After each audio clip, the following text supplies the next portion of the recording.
दोस्तों, प्यार मोहब्बत का जब भी जिक्र किया जाता है तो पहले के दौर के प्यार मोहब्बत को अगर देखें तो प्यार मोहब्बत को लोग बहुत ज़्यादा रिस्पेक्ट, बहुत ज़्यादा इज्जत दिया करते थे। न जाने ऐसे ही कितनी प्रेम की कहानियां हैं जिन पर पिक्चर बन चुकी हैं। न जाने ऐसे कितनी प्रेम की कहानियां हैं कि लोग उन प्रेम की कहानियों की कस्में खाते हैं। लेकिन जैसे जैसे वक्त बदला और वक्त बदलने के साथ साथ जैसे जैसे ये प्रेम प्रसंगों का जो दौर था ये दूसरे दौर में पहुंचा। और आज के इस दौर में प्रेम प्रसंग महज प्रेम प्रसंग नहीं है, बल्कि यूँ कहें बस जिस्मानी भूख है और हर इंसान बस अपनी भूख मिटाना चाहता है। और दोस्तों, ये वीडियो जो मैं आप लोग को आज सुनाने जा रहा हूँ ये वीडियो लड़कियों के ज़्यादा बहुत ज़्यादा इंपॉर्टेंट है। क्योंकि दोस्तों, आज के इस दौर में लोग जो प्रेम प्रसंग में होते हैं और लोग ये समझते हैं कि जो मेरा प्रेमी है वो सबसे अलग है और वो उसे दिलो जान से चाहता है, लेकिन मौका मिलते ही वो आपको नोचना चाहता है, आपको घसीटना चाहता है। क्योंकि दोस्तों, आज की जो कहानी मैं आप लोगों को सुनाऊंगा इस कहानी के अंदर भी सेम कुछ ऐसा ही हुआ।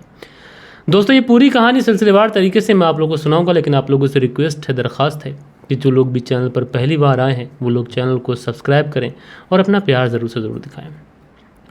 दोस्तों, आज की कहानी की बात करें तो आज की कहानी की मूलतः शुरुआत होती है उत्तर प्रदेश से। और इसी उत्तर प्रदेश के अंदर एक ज़िला लगता है बागपत ज़िला।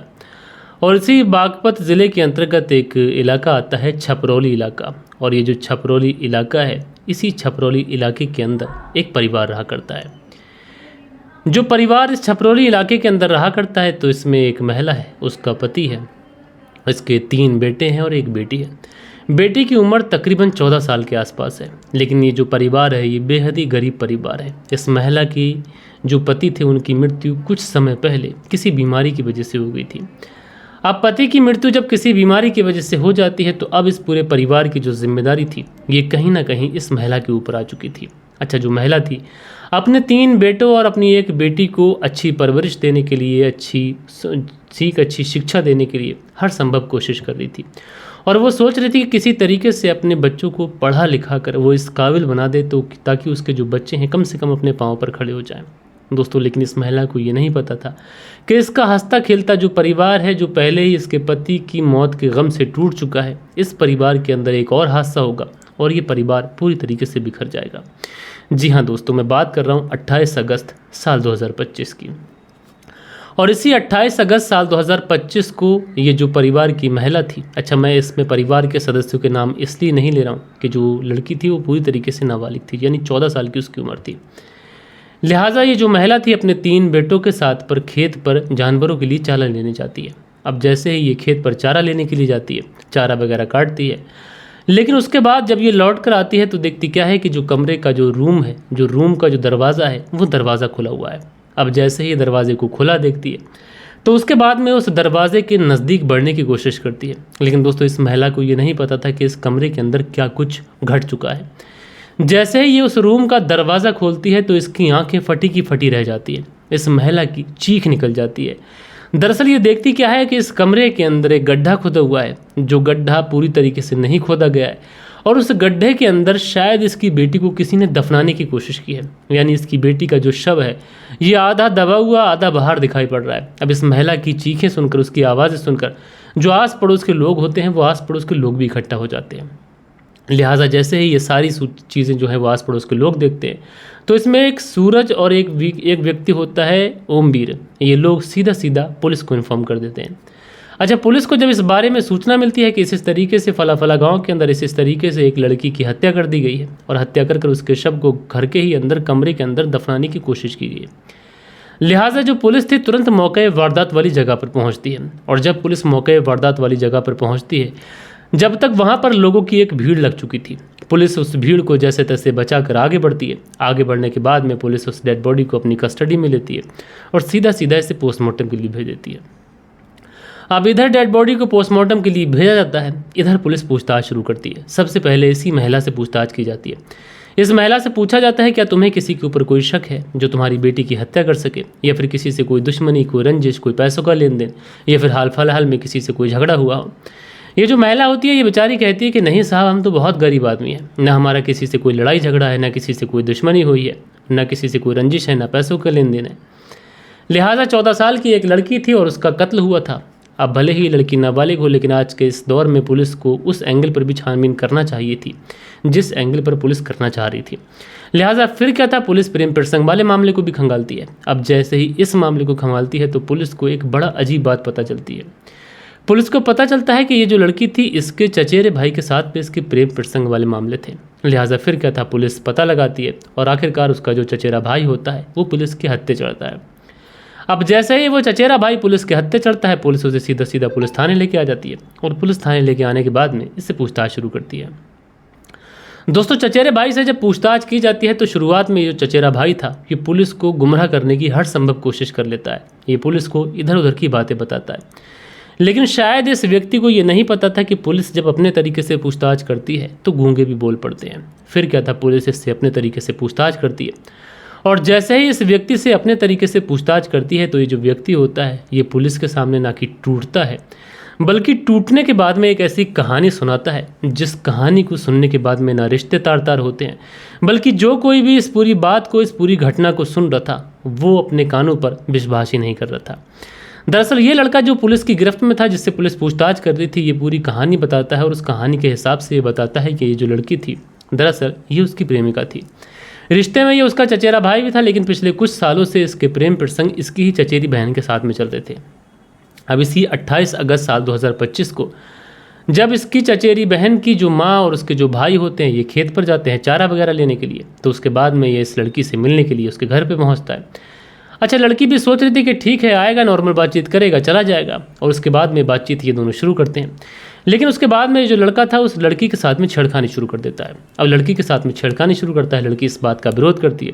लड़की कहती है कि तुम क्या कर रहे हो? तो लड़का कहता है कि कोई बात नहीं है, मैं तुमसे प्यार करता हूँ, अगर ये सब कुछ तुम्हारे साथ नहीं करूँगा तो फिर किसके साथ करूँगा? लड़की कहती है कि जो मंशा तुम लेकर आए हो उस मंशा को अपनी जेब में रखो और यहाँ से चले जाओ। लेकिन ये जो लड़का था ये किसी भी हाल में उस लड़की के साथ में ज़ोर ज़बरदस्ती कर शारीरिक संबंध बनाना चाहता था। लेकिन वो जो लड़की थी वो बिल्कुल भी इस काम के लिए तैयार नहीं थी, बिल्कुल भी एग्री नहीं थी, और उसको ये सारी चीज़ें बिल्कुल भी पसंद नहीं थी। इसलिए वो साफ तौर पे इन सारी चीज़ों से इनकार कर देती है।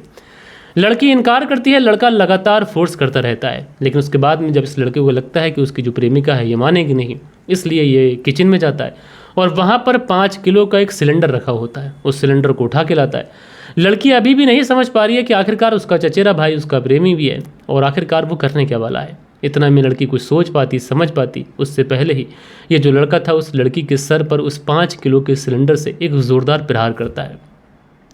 जैसे ही उसके सर पर ज़ोरदार प्रहार सिलेंडर से करता है, लड़की वहीं पर बेहोश हो जाती है। जैसे ही बेहोश होती है तो उसके बाद में कई सारे वार और करता है जिससे ये सुनिश्चित हो सके कि लड़की की मौत हो चुकी है। अब उसके बाद में लड़की की जब मौत हो जाती है तो अब बात आती है कि डेड बॉडी को कहाँ ठिकाने लगाया जाए।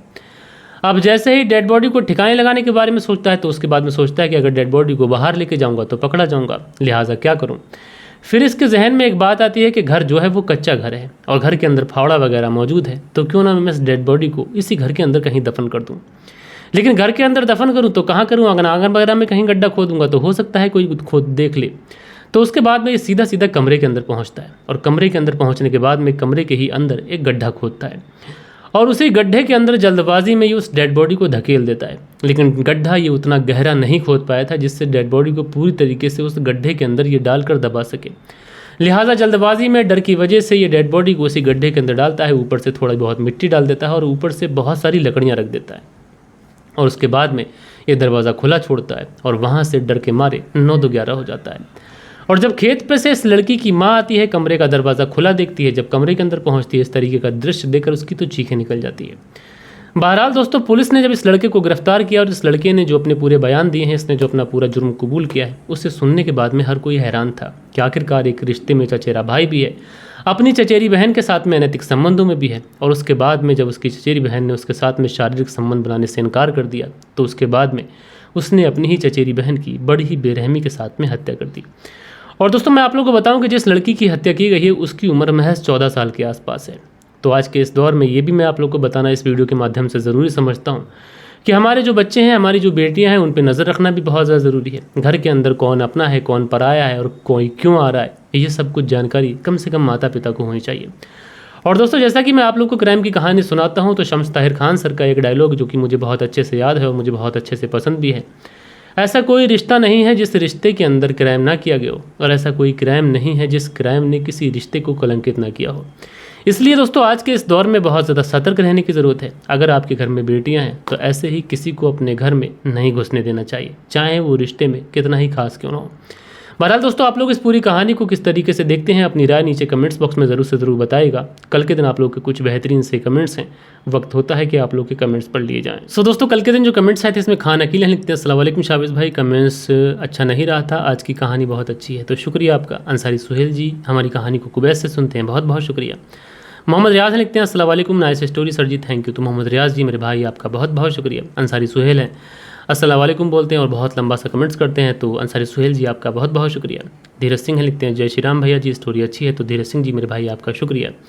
सचिन चौधरी जी हार्ट्स बनाते हैं, बहुत बहुत शुक्रिया। शीलनिधि शर्मा लिखते हैं, अच्छा लगा, बैकग्राउंड नया लुक देखने को मिला। शाबिज भाई थैंक यू सर जी, तो मेरे भाई शुक्रिया आपका। मोहम्मद रियाज हैं, सॉरी मोहम्मद इमरान है जो फतेहपुर से हमारी कहानी सुनते हैं, बहुत बहुत शुक्रिया। उसके बाद में नरगिस बानो है लिखते हैं, बिल्कुल सर आपने बैकग्राउंड चेंज किया, बहुत बढ़िया सर जी, तो आपका बहुत बहुत शुक्रिया बहन।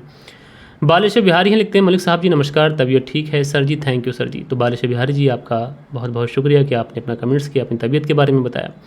नमस्ते सर जी, नाइस स्टोरी सर जी। प्रादीप वर्मा जलंधर पंजाब से कहानी सुनती हैं, मनदीप वर्मा की पत्नी है, तो बहन आपका शुक्रिया। शरियन शर्मा है लिखते हैं, शाबिज भाई भगवान पर भरोसा रखो, फिर से लाखों में व्यूज़ आएंगे। तो शरियन शर्मा जी बस आप लोगों का भरोसा है जिसके बहाने मैं इस चैनल पर टिका हूँ, अदरवाइज़ आप व्यूज़ की संख्या देखेंगे तो ये बहुत ज़्यादा निराश करने वाली है। उसके बाद में मेरा हरियाणा है लिखते हैं, भाई you are the best. Naresh from Sirsa Ghogra से कहानी सुनते हैं, बहुत बहुत शुक्रिया। साहिल शाहबुद्दीन जी इनका नाम है, शुक्रिया मेरे भाई। ये चौधरी जी लिखते हैं, मेहनत आप करो फल ऊपर वाला देगा, विश्वास पर दुनिया कायम है। जी मेरे भाई ये चौधरी जी बस इसीलिए लगे हुए हैं, शुक्रिया आपका। मीना सिंह हैं लिखती हैं, नमस्ते सर जी। तो मीना जी आपका बहुत बहुत शुक्रिया। नरगिस बानो हैं लिखती हैं, अस्सलाम वालेकुम भाईजान। तो नरगिस बानो जी वालेकुम सलाम, शुक्रिया आपका। उसके बाद में अंसारी सुहेल हैं लिखते हैं, अस्सलाम वालेकुम, आजकल क्राइम बहुत बढ़ गया है, इंसान अपनी गलतियों को बहुत शैतान को दोष देता है, लेकिन मोबाइल ने नाजायज़ रिश्ते और क्राइम को ज़िम्मेदार मान लेते हैं। शुक्रिया आपका। सुन त्यागी हैं लिखते हैं, नमस्कार भाई साहब, रेनू सुन त्यागी शानाबुल शहर से सुनते हैं, शुक्रिया। अस्सलाम वालेकुम ब्रो, हाउ आर यू। इतना क्राइम हो रहे हैं और किसी कैसे रोकें क्राइम को, कब हमारा देश क्राइम लेस होगा। तो शुक्रिया आपका, वालेकुम सलाम जी। राधेश्याम शर्मा है लिखते, राधेश्याम शर्मा सिरसी जयपुर राजस्थान से कहानी सुनते हैं। फरजाना सिद्दीकी लिखते हैं, ये बात तो सही है, वेस्टर्न कल्चर अपना कर बहुत घर बर्बाद हुए हैं। जी आपका बहुत बहुत शुक्रिया। सो दोस्तों, ये कुछ बेहतरीन से कमेंट्स थे जो कल के दिन आप लोगों ने किए थे। आशा करता हूँ कि आज की जो कहानी है ये आप लोगों को ज़रूर से ज़रूर पसंद आई होगी। कहानी पसंद आई हो तो एक लाइक करिएगा, दोस्तों और मित्रों के साथ में ज़रूर शेयर करिएगा। बाकी दोस्तों, मिलता हूँ मैं आप लोगों से कल के दिन किसी और स्टोरी के साथ में। जब तक के लिए अपना ख्याल रखें, देश का ख्याल रखें, परिवार के रिश्तों की अहमियत को समझें। जय हिंद, जय भारत।